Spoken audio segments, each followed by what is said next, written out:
ମା ଆମେ ଆଲୋଚନା କରିବା ମାତୃ ରଚନାବଳୀ ଭାଗ 10 ଜ୍ଞାନ 286। ଯେତେବେଳେ ତୁମର ଜୀବନାଙ୍ଗ ଗୁଡ଼ିକ ଭାରି ଉତ୍ସାହରେ, ହତାଶା ଏବଂ ଦୁର୍ବଳତା ସହିତ ପ୍ରେମ କରିବାରେ ଲାଗିଥିବେ, ସେତେବେଳେ ତୁମେ ଏହି କଥାଟିକୁ ଭାବିବ, ମୁଁ ହେଉଛି ବାକ୍ରସ୍, ମୁଁ ଏରିସ୍ ଏବଂ ଆପୋଲୋ, ମୁଁ ଅଗ୍ନି ପବିତ୍ର ଏବଂ ଅଜେୟ, ମୁଁ ହେଉଛି ସୂର୍ଯ୍ୟ, ଅନୁକ୍ଷଣପୂର୍ଣ୍ଣ ଶକ୍ତିରେ ପ୍ରଜ୍ୱଳିତ ହୋଇ ରହିଛି। ଯେତେବେଳେ ତୁମର ଜୀବନାଙ୍ଗ ଗୁଡ଼ିକ ଭାରି ଉତ୍ସାହରେ, ହତାଶା ଏବଂ ଦୁର୍ବଳତା ସହିତ ପ୍ରେମ କରିବା ଲାଗିଥିବେ, ସେତେବେଳେ ତୁମେ ଏଇ କଥାଟିକୁ ଭାବିବ, ମୁଁ ହେଉଛି ବାକସ୍, ମୁଁ ଏରିସ୍ ଏବଂ ଆପୋଲୋ, ମୁଁ ଅଗ୍ନି ପବିତ୍ର ଏବଂ ଅଜୟ, ମୁଁ ହେଉଛି ସୂର୍ଯ୍ୟ, ଅନୁକ୍ଷଣ ପୂର୍ଣ୍ଣ ଶକ୍ତିରେ ପ୍ରଜ୍ୱଳିତ ହୋଇ ରହିଛି। ପୂର୍ବରୁ ଆମେ ଆଲୋଚନା କରିଛନ୍ତି ଯେ ପ୍ରକୃତରେ ଆମ ଭିତରେ ଅନ୍ତରାତ୍ମା ରହିଛନ୍ତି, ଯିଏ ବୀଜାକାରରେ ପୂର୍ଣ୍ଣ ଶକ୍ତି ସାମର୍ଥ୍ୟ ପରମଙ୍କର ଧାରଣ କରି ସେ ଆମ ମଧ୍ୟରେ ରହିଛନ୍ତି। ବର୍ତ୍ତମାନ ଆମ ପାଖରେ କାର୍ଯ୍ୟ ହେଉଛି ସେ ବାହାରକୁ କିପରି ପରିପ୍ରକାଶ ହେବେ, ବାହ୍ୟ ମନ ପ୍ରାଣ ଶରୀର କେମିତି ତା ଦ୍ୱାରା ପରିଚାଳିତ ହେବେ, এইটা ହେଉଛି ବର୍ତ୍ତମାନ ଆମର ପ୍ରସ୍ତୁତି ଏବଂ এইଟା ଆମର କାର୍ଯ୍ୟ। ତା ଭିତରେ ଯେହେତୁ ଆମର ଯୋଉ ବାହ୍ୟ ମନ ପ୍ରାଣ ଶରୀର ତାଙ୍କର ସ୍ୱଳ୍ପ ଜ୍ଞାନ ଏବଂ ନିଜସ୍ୱ ରୁଚି, ତା ଭିତରେ ଯେହେତୁ ସେମାନେ ମଗ୍ନ ହେଇଥାନ୍ତି, ତେଣୁ କ'ଣ ହୁଏ, କେତେବେଳେ ଆନନ୍ଦିତ ହୁଅନ୍ତି ତ କେତେବେଳେ ହତାଶ ବିଷାଦ ଭିତରକୁ ଚାଲିଯାଆନ୍ତି। ସେଥିପାଇଁ ଦେଖିଥିବେ ପିଲାବେଳେ ସବୁ ପ୍ରାୟତଃ କରନ୍ତି, ଯଦି ଟିକେ ହସିଦେଲେ କୌଣସି କଥାରେ ଅଧିକ, ତେବେ ସେମାନେ ନିଜକୁ ନିଜେ ଚାପୁଡ଼ା ମାରନ୍ତି। କାହିଁକି ନା ହସିଛି ମାନେ କାନ୍ଦିବି, ତେଣୁ କାହିଁକି ଆଉ କାହା ଦ୍ୱାରା ଗାଳି ଖାଇକି କାନ୍ଦିବି, ତେଣୁ ନିଜକୁ ନିଜେ ବାଡ଼େଇ ହେଇଯାଆନ୍ତି। ମାନେ ଯେମିତି ଦୁଃଖ ଆଉ ସୁଖ ମାନେ କେହି କାହାକୁ ଛାଡ଼ିବେନି, ମାନେ ସୁଖ ଏବେ ପାଇଛି ମାନେ ଦୁଃଖ ପାଇବି, ଏମିତି କେତେ ଗୁଡ଼େ ଧାରଣା ହେଇଯାଇଛି। କାହିଁକି ନା ଆମେ ଯେତେବେଳେ ସେଇ ଆମର ଯୋଉ ଲୋକ ନାହାନ୍ତି ଦୁର୍ବଳତା ସହିତ ଆମର ପ୍ରେମ ହେଇଯାଇଥାଏ, ଏଇ ଜିନିଷ ଗୁଡ଼ାକ ଆମର ଭିତରେ ଯୋଉ ଆସକ୍ତି, କାମନା ବାସନା, ସ୍ୱାର୍ଥପରତା, ଅହଙ୍କାରତା, ଏଇ ସବୁ ଯୋଗୁ ଆମେ ଯେ ଆନନ୍ଦ ଅଭିମୁଖରେ ଯାତ୍ରା କରିପାରୁନାହୁଁ, ଏଇ ସଚେତନତା, ଏଇ ସ୍ପଷ୍ଟତା ଆମ ଭିତରେ ନଥାଏ। ତେଣୁ ଆମେ ଏଇ ଦୁଃଖ ଯନ୍ତ୍ରଣାକୁ, ହତାଶକୁ, ଦୁର୍ବଳତାକୁ ଆମେ ଭାବୁ ଇଏ ହେଉଛି ଏକ ସଂସାର ଭିତରେ ଘର କରିଥିଲେ ପଥର ପଡ଼ିଲେ ସହି, ଇଏ ହେଉଛି ଆମ ଜୀବନର ଏକ ଅଙ୍ଗ। ସେତେବେଳେ ହତାଶ ଭିତରକୁ ନ ଯାଇ, ବିଷାଦ ଭିତରକୁ ନ ଯାଇ, ସେତେବେଳେ ନିଜକୁ ନିଜର ସାମର୍ଥ୍ୟକୁ ଚିହ୍ନିବା ପାଇଁ ପ୍ରଭୁ ଏଠି ବର୍ଣ୍ଣନା କରୁଛନ୍ତି ଯେ ତୁମେ ତୁମକୁ ନିଜକୁ ସେଲ୍ଫ କେମିତି ଉତ୍ସାହିତ କରିବ, ପ୍ରେରଣା ଦେବ, ଯେ ତମେ କହିବ ଯେ ମୁଁ ହେଉଛି ଅଗ୍ନି ପବିତ୍ର ଏବଂ ଅଜେୟ, ବିଜୟ ମୋ ପାଖରେ ସୁନିଶ୍ଚିତ। ସେଭଳି ଭାବରେ ଯୋଉ ବାକସ୍ କହୁଛନ୍ତି, ସେ ହଉଛନ୍ତି ଜୀବନୀ ଶକ୍ତି ଆମ ଭିତରେ ଯିଏ ରହିଛନ୍ତି, ଯୋଉଟା କି ଆମର ଦିବ୍ୟ ଆନନ୍ଦକୁ ଆମର ପ୍ରାଣ ସ୍ତରରେ ଯିଏ ପରିପ୍ରକାଶ କରେ, ବା ସେ ଶକ୍ତିକୁ ସିମ୍ବଲିକାଲି ବାକସର ନାମ ଦିଆଯାଇଥାଏ। ଏବଂ ଏରିସ୍ ଏବଂ ଆପୋଲୋ, ଏରିସ୍ ହେଉଛନ୍ତି ଆକ୍ଚୁଆଲି ଯେତେବେଳେ ଯୁଦ୍ଧ କ୍ଷେତ୍ରରେ ଯୋଉ ସାହସ, ଯୋଉ ଶକ୍ତି, ଧୈର୍ଯ୍ୟ, ଗୋଟେ ଯେମିତି କୁହାଯାଏ ତୀବ୍ର ଯୋଦ୍ଧାର ଯୋଉ ମନୋବୃତ୍ତି, ଯୋଉ ସାମର୍ଥ୍ୟ, ତୀବ୍ର ମାନେ ଯୁଦ୍ଧ କ୍ଷେତ୍ରରେ ଯାହା ବି ହେଲେ ଯୋଉ ସାହସର ସହିତ ଲଢ଼ି ଚାଲିଥିବ, ସେଇ ମାନେ ଶକ୍ତି, ମାନେ କେତେ ପ୍ରବଳ ଶକ୍ତି ଦରକାର, ପ୍ରବଳ ସାହସ ଦରକାର, ସେଇ ଯୋଦ୍ଧୃ ମନୋଭାବ, ସେଇ ମୁଁ ହଉଛି ସେଇ ଏରିସ୍। ତାମାନେ ମୋ ଭିତରେ ବଳ ମାନେ ଏତେ ସାମର୍ଥ୍ୟ ଯୁକ୍ତ ଏବଂ ବଳ ଏତେ ପ୍ରବଳ ଅଛି ଯେ ମୁଁ ଯେକୌଣସି ପ୍ରକାରର ହତାଶ ଯେକୌଣସି ପ୍ରକାର ଇନର୍ସିଆକୁ ମୁଁ ଭାଙ୍ଗିକି ଆଗେଇ ଯାଇପାରେ। ଏବଂ ସତ୍ୟ ଚେତନା ବା ତାର ରିପ୍ରେଜେଣ୍ଟେଟିଭ ହିସାବରେ ଏମିତି ଆପୋଲୋ ଶବ୍ଦ ବ୍ୟବହାର କରାଯାଏ। ମାନେ ଏଠି ପ୍ରଭୁ ବ୍ୟବହାର କରିଛନ୍ତି, ଯିଏକି ହେଉଛନ୍ତି ଗଡ୍ ଅଫ୍ ଲାଇଟ୍ ଏବଂ ମେଣ୍ଟାଲ କ୍ଲାରିଟି, ଟ୍ରୁଥ, ଆଉ ଯୋଉ ଜ୍ୟୋତିର୍ମୟ ଗୋଟେ ଇନ୍ସପିରେସନ ବି କହିଯାଇ ହବ। ଆଉ ସେଇ ବିଷୟରେ ନିଜକୁ ଆପଣ ଦେଖନ୍ତୁ, ପ୍ରକୃତରେ ମୁଁ ସେଇଆ, କିନ୍ତୁ ଯେତେବେଳେ ଆମେ ବାହ୍ୟ ଗତିବିଧି ଭିତରେ ଏତେ ମଜି ଯାଉଛୁ ଯେ ଆମେ ଭୁଲି ଯାଉଛୁ ଯେ ମୋର ସାମର୍ଥ୍ୟ କେତେ। ସେ ସମୟରେ ସେଲ୍ଫ ସଜେଷ୍ଟ ମଧ୍ୟ ଆମକୁ କଣ କରିବ, ଯେ ବାହାରର ଯୋଉ ପ୍ରବୃତ୍ତି ମତେ କବଳିତ କରିବାକୁ ଚାହିଁଛି ତାହା ସହିତ ସଂଗ୍ରାମ କରିବା ପାଇଁ ଏକ ଉତ୍ସାହ, ପ୍ରେରଣା, ବଳ ଦବ। ଏବଂ ଯିଏ ବାହାରକୁ ଫୁଟ ଫୁଟ ହେଇକିରି କହି ହଉଥିଲା ଯେ ମୁଁ ହତାଶ ମାନେ ହାରିଯିବି, ମୁଁ ମୋ ଦ୍ୱାରା ହେଇପାରିବ ନାହିଁ, ସିଏ ସ୍ତିମିତ ହେଇଯିବ ଏଇ ପ୍ରେରଣାରେ। ଏବଂ ତାପରେ ମୋ ଭିତରେ ଯେତେବେଳେ ଶାନ୍ତି ବା ସ୍ଥିରତା ଆସିଯିବ, ସେତେବେଳେ ମୁଁ ପୁଣି ମୋର ଯୋଉ ଆନ୍ତର ଶକ୍ତିକୁ ଚିହ୍ନି ପାରିବି ଏବଂ ସେଇ ଅନୁସାରେ ନିଜକୁ ପରିଚାଳିତ କରିପାରିବି। ତେଣୁ ଯେତେବେଳେ ଆମ ଭିତରେ ହତାଶ ବିଷାଦ ଆସିବ, ସେତେବେଳେ ସେ ଯୋଉଟା ଇନଭର୍ଟେଡ କମା ଭିତରେ ପ୍ରଭୁ ଲେଖିଛନ୍ତି, ନିଜକୁ କହିବ ମୁଁ ହଉଛି ବାକସ, ମୁଁ ହଉଛି ଏରିସ୍, ଆପୋଲୋ, ମୁଁ ହଉଛି ସେଇ ଅଗ୍ନି ପବିତ୍ର, ଅଜୟ ମୁଁ। ତେଣୁ ଇଏ ଗୋଟା କଣ ଆସିଛି, ଏଇ ଗୋଟାକ ତାକୁ ମୁଁ ବିଜୟ ହାସଲ କରିପାରିବି କାହିଁକି? ମା ମୋ ସହିତ ଅଛନ୍ତି। ବର୍ତ୍ତମାନ ମୁଁ ସେଇ ମାଙ୍କର ଜ୍ୟୋତି, ମାଙ୍କର ଶକ୍ତିକୁ ତାରି ଉପରେ ପକେଇବି, ଯେତେ ବଡ ଆସୁ ନା କାହିଁକି ତାପରେ ମୁଁ ବିଜୟ ହାସଲ କରିପାରିବି। ଏଇ ପ୍ରକାରର ଏକ ତୀବ୍ର ସେଲ୍ଫ ସଜେସନ ବି କୁହନ୍ତୁ, ନିଜକୁ ଦେଇ ପ୍ରସ୍ତୁତ କରିବା।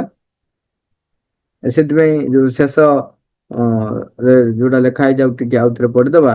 ମୁଁ ହେଉଛି ସୂର୍ଯ୍ୟ, ଅନୁକ୍ଷଣ ପୂର୍ଣ୍ଣ ଶକ୍ତିରେ ପ୍ରଜ୍ୱଳିତ ହୋଇ ରହିଛି। ଏହା ବାସ୍ତବ, ଏଇଟା କିନ୍ତୁ ଆମେ ଭୁଲି ଯାଉଥାଉ।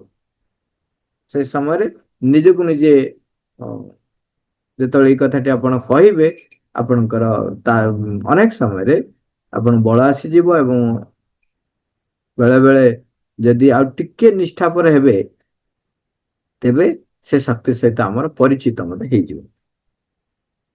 ଜ୍ଞାନ 227। ତୁମ ଭିତରେ ଡାଇଓନିସିୟସ ପରି ଯେଉଁ ଆନନ୍ଦ, ହୁଙ୍କାର ଏବଂ ଉଲ୍ଲାସ ରହିଛି, ତୁମେ ସେଥିରୁ କେବେ ହେଲେ ବିରତ ହେବ ନାହିଁ। ମାତ୍ର ଏହି ସବୁ ତରଙ୍ଗ ଉପରେ ତୁମେ ଯେପରି କଦାପି ଏକ କୁଟା ଖଣ୍ଡରେ ପରିଣତ ହୋଇ ନଯାଅ, ସେଇ ବିଷୟରେ ମଧ୍ୟ ଦୃଷ୍ଟି ରଖିଥିବ। ଏ ଦୁଇଟି ପ୍ରକାର ସତର୍କତା ଆମକୁ ମନେ ରଖିବାକୁ ପଡିବ। ଜାଗ୍ରତ ରହିବାକୁ ପଡିବ ଯେ ମୁଁ ହତାଶ ହେବିନି, ବିଷାଦ ହେବେନି, ଏବଂ ମୋ ଭିତରେ ଯୋଉ ସାମର୍ଥ୍ୟ ରହିଛି ତାକୁ ମୁଁ ଉଜାଗର କରି ରଖିବି। କିନ୍ତୁ କିନ୍ତୁ ତା ପରଟା ହଉଛି ଅତି ଆମର ଯେମିତି କହନ୍ତି ଅତି ସର୍ବତ୍ର ଗର୍ହିତମ୍, କିନ୍ତୁ ଏଠି ଆକ୍ଚୁଆଲି ସେଇ ଅର୍ଥରେ ନୁହଁ। ଏଠି ହଉଛି କଣ ହୁଏ, ବେଳେ ବେଳେ ଆମେ ଟିକେ ମିସ୍ କନସେପ୍ଟ ହେଇକିରି ଟିକେ ଚାଲିଯାଉ। ଯେମିତି ଶବ୍ଦ ଶ୍ରୀମନ୍ତ କହିଲେ ଯେ ଅଲ୍ ଲାଇଫ୍ ଇଜ୍ ଯୋଗ, ତାକୁ ଆମେ ମିସକନସେପ୍ଟ କଣ କରିଦେଲେ, ସମଗ୍ର ଜୀବନ ଯୋଗ। ତେଣୁ ମୁଁ ବର୍ତ୍ତମାନ ଯୋଉ ଯାହା ବି କରିବି ସେଇଟା ଯୋଗ, ନିମ୍ନ ପ୍ରାଣରେ କାମ କଲେ ବି ଯୋଗ, ମୁଁ ଟୋଟାଲି ପ୍ରସ୍ତୁତି ନହେଲେ ମଧ୍ୟ ସେଇଟା ବି ଯୋଗ। ଏ ପ୍ରକାର ଧାରଣା ଆମେ ନେଇଯାଉ, ଯେମିତି ସେ ପ୍ରକାରର ନିଜକୁ ତାର ଦାସ କରି ନ ଦିଏ ଏବଂ ପ୍ରକୃତ ପଥରୁ, ଅଗ୍ରଗତିର ପଥରୁ ନିଜକୁ ଯେପରି ବିଚ୍ୟୁତ ନ କରେ, ସେ ବିଷୟରେ ମଧ୍ୟ ଆମକୁ ଦୃଷ୍ଟି ଦେବାକୁ ପଡିବ। ଜ୍ଞାନ 228। ତୁମ ଭିତରେ ରହିଥିବା ସକଳ ଦେବତାକୁ ତୁମେ ସହ୍ୟ କରି ଶିଖିବ ଏବଂ ସେମାନେ ତୁମ ଭିତରକୁ ମାଡ଼ି ଆସୁଥିବା ବେଳେ କେବେ ହେଲେ ଟଳମଳ ହୋଇଯିବ ନାହିଁ, କିମ୍ବା ସେମାନଙ୍କର ବୋଝରେ କେବେ ହେଲେ ଭାଙ୍ଗି ପଡିବ ନାହିଁ। ତୁମ ଭିତରେ ରହିଥିବା ସକଳ ଦେବତାକୁ ତୁମେ ସହ୍ୟ କରି ଶିଖିବ ଏବଂ ସେମାନେ ତୁମ ଭିତରକୁ ମାଡ଼ି ଆସୁଥିବା ବେଳେ କେବେ ହେଲେ ଟଳ ଟଳ ହୋଇଯିବ ନାହିଁ କିମ୍ବା ସେମାନଙ୍କର ବୋଝରେ କେବେ ହେଲେ ଭାଙ୍ଗି ପଡ଼ିବ ନାହିଁ। ଇଂରାଜୀରେ କହୁଛନ୍ତି thou hast to learn to bear all the gods within thee and never stagger with their inrush or break under their burden। ସେଇ କଥାଟି ଯେ ଆମ ଭିତରେ ଯୋଉ ସାମର୍ଥ୍ୟ ରହିଛି ସେ ସାମର୍ଥ୍ୟକୁ ଆମେ ସାମର୍ଥ୍ୟକୁ ବ୍ୟବହାର କରିବା, ସାମର୍ଥ୍ୟ ବିଷୟରେ ସଚେତନ ହବା, କିନ୍ତୁ ତାର ଦାସତ୍ୱ ହେଇଯିବା। ଆପଣ ଯୋଉ ସ୍ୱପ୍ନ ନାଟକଟିରେ ଦେଖିଥିବେ ସେଥିରେ ଶେଷ ପର୍ଯ୍ୟନ୍ତ ଏମାନେ ଯାଇପାରିଲେ ନାହିଁ ଯୋଉମାନଙ୍କର ଅନ୍ୟ କୌଣସି ବସ୍ତୁ ପ୍ରତି ତାଙ୍କର ଏକ ତୀବ୍ର ଆକର୍ଷଣ ଥିଲା। ତାହା ମହାନ, ସେଇଟା ମହାନ ନୁହଁ ବୋଲି କୁହାହଉନି, ସେ ସାମର୍ଥ୍ୟ ମହାନ, କିନ୍ତୁ ସେଇଟା ଆମର ସର୍ବୋଚ୍ଚ ଲକ୍ଷ୍ୟ ନୁହେଁ। ସେଭଳି ଭାବରେ ପରମ ହଉଛନ୍ତି ଆମର ଯୋଉ ଏକତ୍ୱ ହବାର, ସିଏ ହଉଛନ୍ତି ପରମ ଲକ୍ଷ୍ୟ। ତାଙ୍କ ସହିତ ଏକତ୍ୱ ହେଇ ମୁଁ ଏଇ ଯୋଉ ସତ୍ତାଟି ତାଙ୍କ ସହିତ ଏକତ୍ୱ ଏବଂ ତାଙ୍କ ଦ୍ୱାରା ପରିଚାଳିତ ହବ, ଏଇଟା ହଉଛି ସର୍ବୋଚ୍ଚ ଲକ୍ଷ୍ୟ। ଏବଂ ସେ ପାଖରେ ପହଞ୍ଚିବା ପର୍ଯ୍ୟନ୍ତ ଇଭିନ୍ ଖାଲି ଲୋୟର ମାଇଣ୍ଡରୁ ଟିକେ ହାୟର ମାଇଣ୍ଡକୁ ଉଠିଲେ ଆପଣଙ୍କର ଅନେକ ମନର ସାମର୍ଥ୍ୟ ଅନେକ ଗୁଣରେ ବୃଦ୍ଧି ପାଇଯିବ। ସେତେବେଳେ ବି ଲୋକ କହିବେ ଇଏ ତ୍ରିକାଳଦର୍ଶୀ, ସେତେବେଳେ ବି କହିବା ଆରମ୍ଭ କରିବେ, କାହିଁକିନା ଆକ୍ଚୁଆଲି ମନର ସାମର୍ଥ୍ୟ ବହୁତ ବଢିଯିବ। ତାଠାରୁ ଆହୁରି କେତେ ସ୍ତର ରହିଛି ଚିନ୍ତା କରନ୍ତୁ। ଇଲୁମିନ ମାଇଣ୍ଡ, ଇଣ୍ଟୁଟିଭ ମାଇଣ୍ଡ, ଓଭର ମାଇଣ୍ଡ, ଇଏ ସବୁ ସ୍ତରରେ କୋଉଠି ବାନ୍ଧି ଯେମିତି ନ ହେଇଯାଆନ୍ତି, ଯେମିତି ଯେମିତି ଏଇଟା ସେଇଭଳି ଭାବରେ ଆମ ଭିତରେ ଯୋଉ ଶକ୍ତି ପ୍ରବାହ ଆସେ ତା ଦ୍ୱାରା ଆମେ ଯେପରି ବାନ୍ଧି ନ ହେଇଯିବା, ଟଳମଳ ହେବା ନାହିଁ, ମାନେ ନିଜେ ଅସଙ୍ଗତି ବା ଅସନ୍ତୁଳିତ ହବା ନାହିଁ। ଅସନ୍ତୁଳିତ ଅନେକ ସମୟରେ ସମସ୍ତେ ହୁଅନ୍ତି, ସମସ୍ତେ ହେଇଯାନ୍ତି। ସେତେବେଳେ ଭାବନ୍ତି ଯେ ଦେଖ ମାଙ୍କ କୃପା ବଳରେ ଯେ ହେଇଛି, ସେ ବିଷୟ ଭୁଲି ଯାଆନ୍ତି। ସେଇ ତାଙ୍କର ଯୋଉ ସାମର୍ଥ୍ୟ ଅଛି ସେଇ ସାମର୍ଥ୍ୟ ଯୋଗୁ, ମୋର ସେଇ ସାମର୍ଥ୍ୟ ଯୋଗୁ ମୁଁ ହେଇଛି ବୋଲି ଆମେ ସାଧାରଣତଃ ସେଇଥିରେ କଲର ଟେକି ବୁଲୁ। ମା ସର୍ଟରେ କହୁଛନ୍ତି ବିଭିନ୍ନ ଧର୍ମର ଦେବତା ମାନଙ୍କ ଦ୍ୱାରା ବଶୀଭୂତ ବା ଭୟଭୀତ ନ ହେବା ଲାଗି ମନୁଷ୍ୟକୁ ଶିଖାଇବା ସକାଶେ ଏପରି କୁହାଯାଇଛି। କାରଣ ଏକ ମନୁଷ୍ୟ ସତ୍ତା ହିସାବରେ ମନୁଷ୍ୟ ଆପଣା ମଧ୍ୟରେ ସେହି ସର୍ବୋଚ୍ଚ ପରମ ସତ୍ତାଙ୍କ ସହିତ ଯୁକ୍ତ ହୋଇପାରିବାର ସମ୍ଭାବନାକୁ ସତତ ବହନ କରି ରହିଛି। ତାଙ୍କରି ବିଷୟରେ ସଚେତନ ହେବାର ସମ୍ଭାବନାଟିକୁ ମଧ୍ୟ ବହନ କରୁ। ଯେହେତୁ ଆମ ଭିତରେ ସ୍ୱୟଂ ନିଜେ ପରମ ରହିଛନ୍ତି, ତାଙ୍କୁ ମୁଁ ବହନ କରି ରହିଛି, ତେବେ ମୁଁ ଆଉ